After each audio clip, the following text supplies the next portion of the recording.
Hello friends, welcome back to my channel. நம்ம சேனலுக்கு support பண்ற எல்லாருக்கும் ரொம்ப நன்றி. இன்னைக்கு டேட் ஆகஸ்ட் 18 டைம் 9:58 ஆகுது. இன்னைக்கு பேங்க் நிஃப்டி அப்புறம் ஃபின் நிஃப்டில லைவ் ட்ரேட் பார்த்தறலாம்.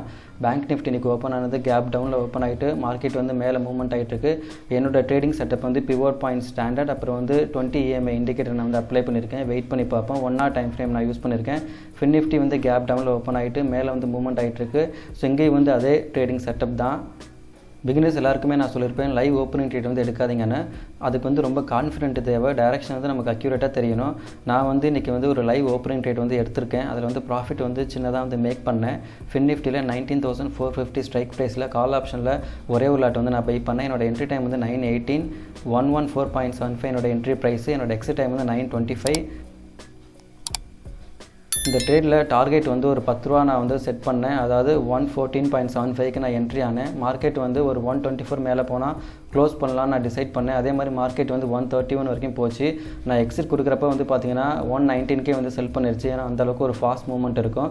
இந்த ட்ரேட் எப்படி பண்ணால் நான் வந்து தெளிவாக எக்ஸ்பிளைன் பண்ணுறேன். பிகினர்ஸ் யாரும் லைவ் ஓப்பனிங் ட்ரேட் வந்து பண்ணாதீங்க. நான் யூஸ்வலாக பண்ண மாட்டேன். எனக்கு வந்து எனக்கு கான்ஃபிடென்ட்டாக இருந்ததுனால நான் வந்து எடுத்தேன். இந்த ட்ரேடை வந்து நான் இன்றைக்கி பேங்க் நிஃப்டி சார்ட்டை வந்து ரெஃபரன்ஸாக எடுத்துக்கிட்டு நான் வந்து பண்ணினேன். அதாவது பேங்க் நிஃப்டியில் நேத்தோட ஓப்பனிங் லெவல் வந்து இந்த இடத்துல இருக்குது. நான் மார்க் பண்ணி காமிக்கிறேன். ஸோ கரெக்டாக மார்க்கெட் வந்து இந்த இடத்துல வந்து இன்றைக்கி கேப் டவுனில் வந்து ஓப்பன் ஆகிட்டு மேலே வந்து மூவ்மெண்ட் ஆக ஆரம்பிச்சிருச்சு. அதனால் வந்து நான் வந்து இந்த 20 EMA வரைக்கும் வரும்னு எதிர்பார்த்தேன். அதனால் நான் வந்து கால் ஆப்ஷன் வந்து என்ட்ரி ஆனேன். ஒரு 10 ரூபா டார்கெட் வந்து நான் செட் பண்ணேன்.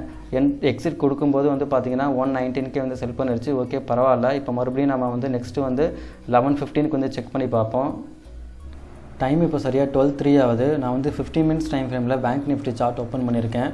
அதாவது மார்க்கெட் வந்து மார்னிங் வந்து நல்ல மூவ்மெண்ட் கொடுத்துச்சு. அதுக்கப்புறமேட்டு வந்து பார்த்தீங்கன்னா இந்த 10 o'clock வந்து ஒரு கேண்டில் வந்து பேரிஷாக வந்து க்ளோஸ் வச்சிருக்கு. இந்த ரேஞ்சிலேருந்து அதுக்கப்புறமேட்டு என்னோட ஹை லெவல் நான் மார்க் பண்ணியிருக்கேன்.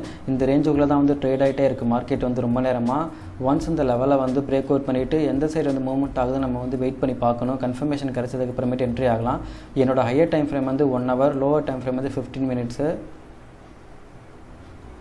அதுக்கப்புறம் நான் எந்த ஒரு என்ட்ரியுமே கொடுக்கவே கிடையாது. அந்த 170 ப்ராஃபிட்டோடு தான் இருக்கேன். வெயிட் பண்ணி பார்ப்போம். அவசரப்பட வேண்டாம். டைம் 12:18 ஆகுது. இப்போ வரைக்கும் பார்த்தீங்கன்னா அந்த ரேஞ்சுக்குள்ளே தான் மார்க்கெட் வந்து ட்ரேட் ஆகிட்டுருக்கு.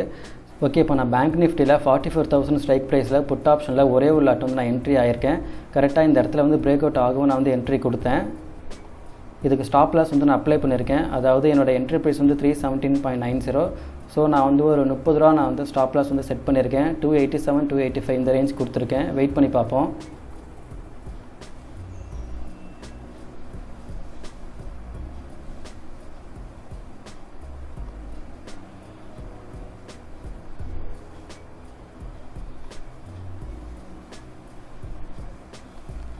இந்த ட்ரேடில் ஒரு 500க்கு மேலே போச்சுன்னா ட்ரேடை வந்து எக்ஸிட் பண்ணலாம்.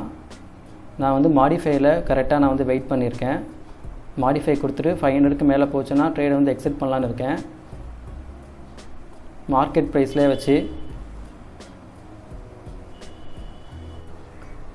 ஆல்ரெடி புட் ஆப்ஷனில் என்ட்ரி கொடுத்துருந்தேன். அந்த ட்ரேடை வந்து நான் க்ளோஸ் பண்ணிட்டேன் சேஃபாக. அதுக்கான ரீசன் அதாவது இந்த இடத்துல வந்து ஒரு ஸ்லோ மூமெண்ட்டாகவே இருந்துச்சு ரொம்ப நேரமாக. சம்டைம்ஸ் வந்து ஃபேக் பிரேக் அவுட்டாக கூட இருக்கும். அதனால் ட்ரேடை வந்து நான் சேஃபாக எக்ஸிட் பண்ணிட்டேன்.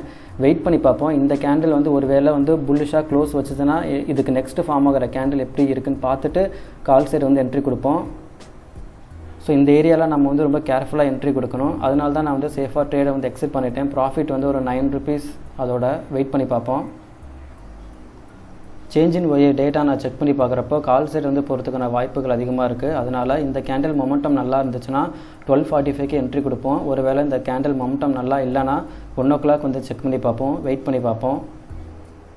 அப்புறம் ஒரு முக்கியமான விஷயம், என்எஸ்சியில் இந்த டேட்டா அப்டேட் ஆகிறதுக்கு 1 or 2 minutes ஆகலாம். அதனால் இதை மட்டுமே நம்பி நீங்கள் வந்து என்ட்ரி கொடுக்கக்கூடாது. இதை வந்து ஒரு எக்ஸ்ட்ரா கன்ஃபர்மேஷனுக்கு நீங்கள் வந்து பார்த்துக்கலாம். ஓகே, இப்போ டைம் வந்து சரியாக 1:19 ஆகுது.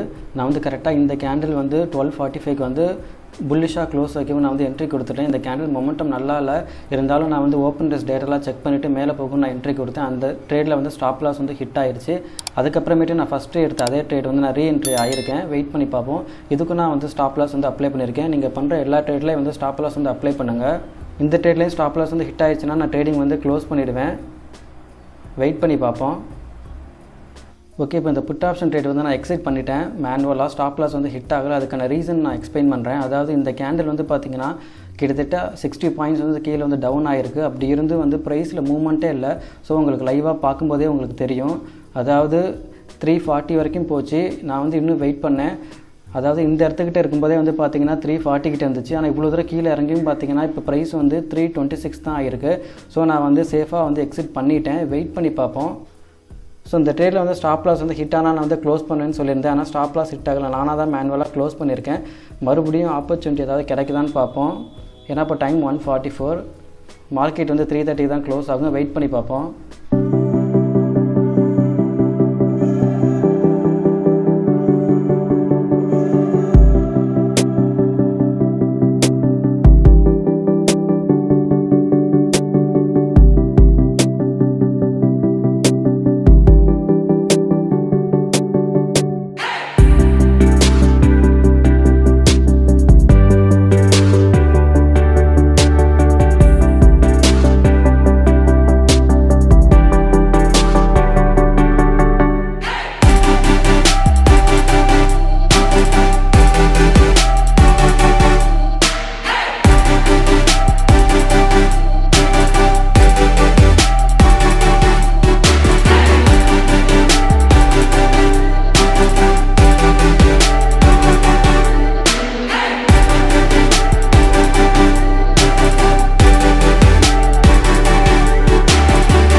டைம் இப்போ சரியாக 2:24 ஆகுது. ஒரு விலையை எப்படியோ லாஸில் ரெக்கவர் பண்ணியாச்சு. இப்போ இருக்க ப்ராஃபிட் வந்து 219.50. நான் வந்து இந்த பேங்க் நிஃப்டி 43,700 கால் ஆப்ஷனில் வந்து லாஸில் இருந்தேன், அபவ் 450. அதுக்கப்புறமேட்டு நான் ரெக்கவர் பண்ணிவிட்டேன். அதை லைவாக பார்த்துருப்பீங்க. ஸோ இன்றைக்கி வந்து மார்க்கெட் வந்து கொஞ்சம் ட்ரிக்கி, அதுவும் இல்லாமல் கொஞ்சம் கன்ஃபியூஷன் தான். எப்படியாச்சும் லாஸ் வந்து ரெக்கவர் பண்ணால் போதும் நான் வந்து இருந்தேன். அதே மாதிரி ரெக்கவர் பண்ணிட்டேன். இப்போது இந்த ட்ரேட் நான் மறுபடியும் எப்படி ரீஎன்ட்ரு ஆனேன்னு நான் உங்கள்கிட்ட சொல்லவே இல்லை. அதாவது ஓப்பன் இன்ட்ரெஸ்ட் டேட்டா நான் செக் பண்ணி பார்க்கும்போது 43,800 இந்த ஸ்ட்ரைக் ப்ரைஸில் அதிகமாக வந்து கிரியேட் ஆகிருந்துச்சு. நான் வந்து ஸ்ட்ராங்காக பிலீவ் பண்ணேன் இந்த இடத்துலேருந்து மார்க்கெட் வந்து சப்போர்ட் எடுத்துகிட்டு மேலே போகணும். ஸோ அதனால தான் நான் வந்து மார்க்கெட் வந்து கரெக்டாக இந்த 43,800 இந்த இடத்துல வந்து புல்லிஷாக க்ளோஸ் வச்ச உடனே நான் வந்து என்ட்ரி ஆகிட்டேன். அதுக்கப்புறமேட்டு எப்படியோ லாஸ் எல்லாமே ரெக்கவர் பண்ணிவிட்டேன். ஒரே ஒரு லாட்டு தான் நான் பை பண்ணேன். இப்போ அந்த லாஸ்லாம் போக இப்போ ப்ராஃபிட் வந்து கொண்டு வந்தாச்சு. ஃபஸ்ட்டு வந்து நம்ம வந்து கரெக்டாக தான் இந்த இடத்துல வந்து என்ட்ரி ஆகிருக்கும். அதுக்கப்புறமேட்டு ஸோ இந்த மாதிரி ஸ்டாப் லாஸ் ஹண்டிங்லாம் வந்து நடக்க தான் செய்யும். ஸோ இந்த இடத்துல வந்து கீழே வைக்கவும் புட் ஆப்ஷன் வந்து என்ட்ரி ஆனேன். ஆனால் இந்த கேண்டில் வந்து பார்த்திங்கன்னா இவ்வளோ தூரம் கீழே வந்தும் கூட ப்ரைஸ், அதாவது ப்ரீமியம் வந்து கரைஞ்சிக்கிட்டே வந்துருந்துச்சு. அதை வந்து நீங்கள் லைவாக பார்த்துருப்பீங்க. ப்ரீமியம் வந்து ரொம்ப நேரம், அதாவது இவ்வளோ பெரிய கேண்டில் வந்து ஃபார்ம் ஆகியும் ப்ரீமியம் வந்து ஏறவே இல்லை, குறைஞ்சி தான் இருந்துச்சு. அப்போவே நான் புரிஞ்சுக்கிட்டேன் கண்டிப்பாக மார்க்கெட் வந்து மேலே போகணும். அதனால தான் நான் மறுபடியும் வந்து ஸ்ட்ராங்காக பிலீவ் பண்ணேன். கால் ஆப்ஷன் வந்து மறுபடியும் ரீஎன்ட்ரி ஆகிட்டு லாஸில் ரெக்கவர் பண்ணேன். ஸோ மார்க்கெட் வந்து இந்த மாதிரி தான் நல்லா ட்ரிக்கியாக நிறையா வேலைகள் வந்து இந்த மாதிரி நடக்கும், கன்ஃபியூஷன்ஸ் வரும். ஸோ இதெல்லாம் வந்து ஓவர் கம் பண்ணி தான் நம்மளால் ட்ரேட் பண்ணணும். அப்போ தான் நம்மளால் வந்து சக்ஸஸ்ஃபுல்லாக இருக்க முடியும். எப்படியோ இந்த லாஸில் ரெக்கவர் பண்ணியாச்சு. அதாவது ப்ராஃபிட்னு வந்து நம்ம அதிகமாக புக் பண்ணலான்னா கூட லாஸ் எல்லாமே ரெக்கவர் பண்ணிட்டோம். அதுவே ஒரு நல்ல ட்ரேடர் தான், அதுவே போதும். இன்றைக்கி நான் 3 ட்ரேட் பண்ணியிருக்கேன். ஓகே, இந்த வீடியோ அவ்வளோதான். இந்த வீடியோ பிடிச்சிருந்துச்சுன்னா மறக்காமல் லைக் பண்ணுங்கள், ஷேர் பண்ணுங்கள், என்னோடய சேனலுக்கு சப்ஸ்கிரைப் பண்ணுங்கள். இந்த வீடியோட கருத்துக்கள் எதுவாக இருந்தாலும் எனக்கு கமெண்ட்ஸில் சொல்லுங்கள். நெக்ஸ்ட் வீடியோவில் பார்ப்போம். Happy weekend. தேங்க்ஸ். பாய்.